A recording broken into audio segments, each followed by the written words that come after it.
Earth, our home. A rocky planet whose surface is over 70% water. Of that 70%, only 3% is freshwater.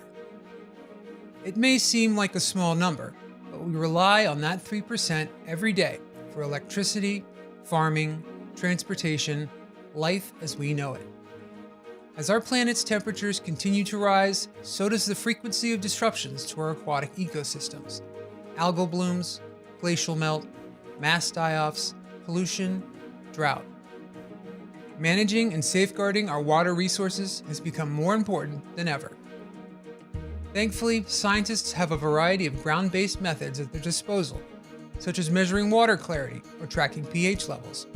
For example, assessing how acidic or alkaline a body of water is can be a good indicator of its quality. A sudden change in pH could point to increased pollution or contamination. Data gathered through ground-based methods is vital to the effort to monitor water quality. But for decades, one tool for assessing the health of what lies beneath the water's surface has kept watch from hundreds of miles above: the Landsat program. The launch of Landsat 1 in 1972 represented the advent of a revolutionary new era of Earth observation. Landsat 1's multispectral scanner collected data across 4 spectral bands, data that researchers were quick to put to good use, studying vegetation cover, land use, and, you guessed it, water quality. In 1976, researchers from the Environmental Protection Agency harnessed Landsat 1 data to analyze chlorophyll, phosphorus, and nitrogen levels, important water quality indicators of 100 lakes across the United States. Decades later, upgrades to instruments across each successive Landsat satellite have underscored what a powerful tool remote sensing can be for global water quality monitoring. Using satellites to keep tabs on water quality not only ensures the health of aquatic ecosystems, but can also aid in protecting the public health and safety of our communities. Every year, bodies of water worldwide experience algal blooms, like this one, due to both natural and human-driven factors. Warm temperatures and excess agricultural runoff can create the perfect environment for algae, including some that are potentially harmful to humans and wildlife alike. Using satellite data, environmental agencies can not only detect blooms as they pop up, but can also issue an early warning to the public about the potential development of these toxic algae. In 2017, the Utah Department of Environmental Quality used data collected by satellites, including Landsat, to detect an algae bloom in a Utah lake, much earlier than ground observations alone would have enabled.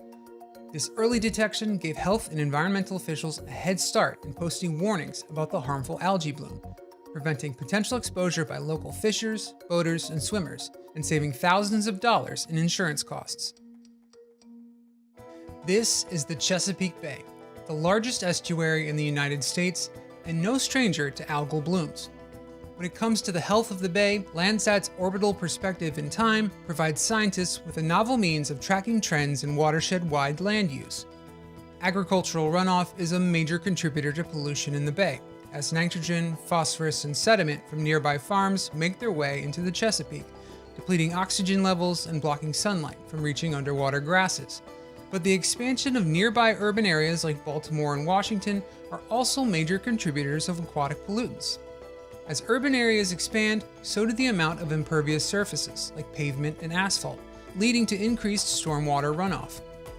This map of Baltimore, created using Landsat data, shows the dramatic expansion of the city's impervious surfaces over the course of 26 years. Pollutants that previously would have been absorbed by the soil or vegetation now flow into the sewer system, and in this case, eventually into the Chesapeake Bay. Data collected by satellites like Landsat allow environmental officials to target areas for conservation and restoration, and to more efficiently manage resources. In this case, having an understanding of urban expansion around the bay can aid in the development of unique infrastructure that can counter stormwater runoff, such as bioretention systems that filter pollutants and slow the flow of stormwater into the bay. Assessing the quality of water bodies like the Chesapeake is just one aspect of managing our water resources, fisheries, and aquacultural developments, a task that Landsat has played an important hand in for years. Each year, over 40% of groundwater withdrawals in the US are used for irrigation, watering crops across the country. As climate change and drought put pressure on the nation's water supply, particularly in areas across the western US, water conservationists can turn to Landsat for data critical to sustainably manage water resources. The 30-meter resolution afforded by instruments aboard Landsat satellites allows scientists to track irrigation trends over long periods of time in striking detail. This map, showing the irrigation frequency of fields in the Republican River Basin over the course of 17 years, was created using data from Landsats 5, 7, and 8. Zooming into a region along the Colorado-Nebraska border, it's easy to see the amount of variability in irrigation frequency, with darker colors indicating areas watered nearly every year.